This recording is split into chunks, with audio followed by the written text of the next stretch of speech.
পায়ে পানি আসে কেন? এটা কি মারাত্মক কোনো রোগের লক্ষণ হতে পারে? পায়ে পানি আসা মারাত্মক কোনো রোগের লক্ষণও হতে পারে।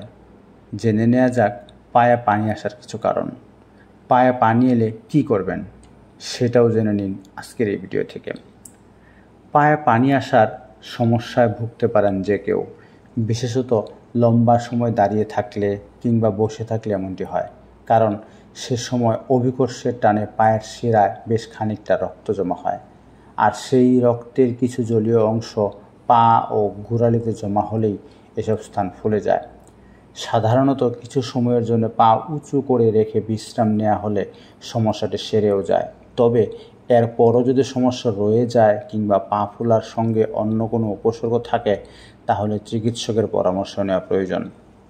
চলুন জেনে নেওয়া যাক পায়ে পানি আসার কিছু কারণ ও করণীয়। আঘাত।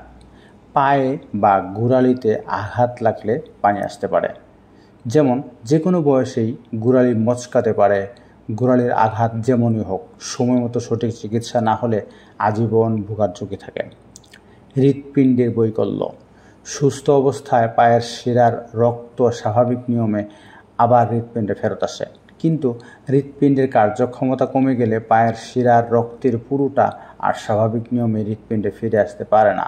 তখন কিছুটা বাড়তি রক্ত জমা হয় শিরায়, তাই পা ফুলে যায়।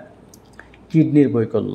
কিডনির কার্যকারিতা যখন অনেকটা কমে যায় তখন দেহ থেকে অপ্রয়োজনীয় পানি স্বাভাবিক নিয়মে পুরোপুরি বেরিয়ে যেতে পারে না। এই বাড়তি পানি জমা হয় পায়ে। লিভার বৈকল্য। লিভারের কার্যক্ষমতা কমে গেলে লিভার থেকে পর্যাপ্ত অ্যালবুমিন আসে না। অ্যালবুমিন এক ধরনের প্রোটিন। এই প্রোটিন রক্তনালীর ভিতর পানি ধরে রাখতে সাহায্য করে। অ্যালবুমিন কমে গেলে রক্তনালীর পানি বেরিয়ে এসে জমা হয় পায়ের কুশগুচ্ছের মাঝের জায়গাগুলোতে, তখন পা ফুলে যায়। সংক্রমণ। পায়ে জীবাণু সংক্রমণ হলে সেই জায়গা ফুলে যেতে পারে, লালচে হয়ে যেতে পারে, ব্যথাও হয়। দ্রুত চিকিৎসা না করালে এই সংক্রমণ ছড়িয়ে পড়তে পারে সহজেই, তাতে বাড়ে জটিলতা। হাড়, টেন্ডন, নখের সমস্যা। পেশির শেষ প্রান্তে থাকা শক্ত অংশই হলো টেন্ডন। টেন্ডনের প্রদাহ, জয়েন্টের প্রদাহ, হাড় ভাঙ্গা, নখ বসে যাওয়া প্রভৃতি কারণেও পা ফুলে যেতে পারে। এসব সমস্যাকেও অবহেলা করতে নেই। গর্ভাবস্থা ও গর্ভকালীন জটিলতা।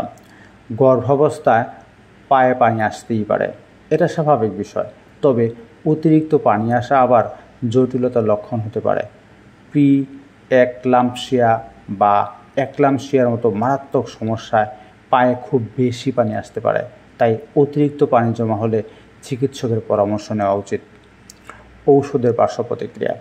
কিছু ঔষধের পার্শ্ব প্রতিক্রিয়া হিসাবেও পায়ে পানি আসতে পারে। এমন একটি ওষুধ হলো উচ্চ রক্তচাপের চিকিৎসায় বহুল ব্যবহৃত ক্যালসিয়াম চ্যানেল ব্লকার অ্যামলোডিপিন। শিরায় বা ভালভের সমস্যা।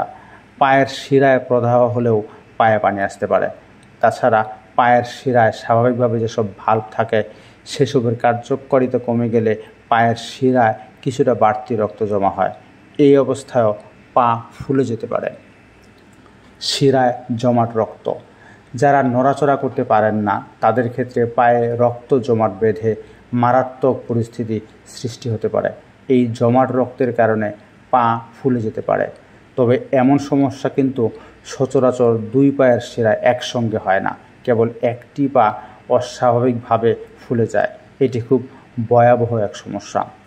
পায়ের এই জমাট রক্তের দলা ছুটে গিয়ে ফুসফুসের রক্তনালীতেও চলে যেতে পারে। এরপর শুরু হয় তীব্র শ্বাসকষ্ট, এমনকি রোগী মারাও যেতে পারেন। করণীয়। পায়ে পানি আসা ছাড়া অন্য কোনো উপসর্গ থাকলে অবশ্যই চিকিৎসকের পরামর্শ নেওয়া উচিত। পায়ে পানি আসায় যদি হয় একমাত্র সমস্যা, তাহলে এমন কিছু ব্যায়াম করতে পারেন যাতে পায়ের পেশি নড়াচড়া হয়। লবণ কম খাবেন। একটানা দাঁড়িয়ে বা বসে কাজ করবেন না, বিরতি নিন, হাঁটাচলা করুন। বসার সময় পায়ের নিচে ছোট একটি টুল রাখতে পারেন। যাদের পায়ে পানি আসার প্রবণতা আছে তাদের উরুর অংশে অতিরিক্ত চাপ দিয়ে থাকে এমন পোশাক এড়িয়ে চলাটা ভালো।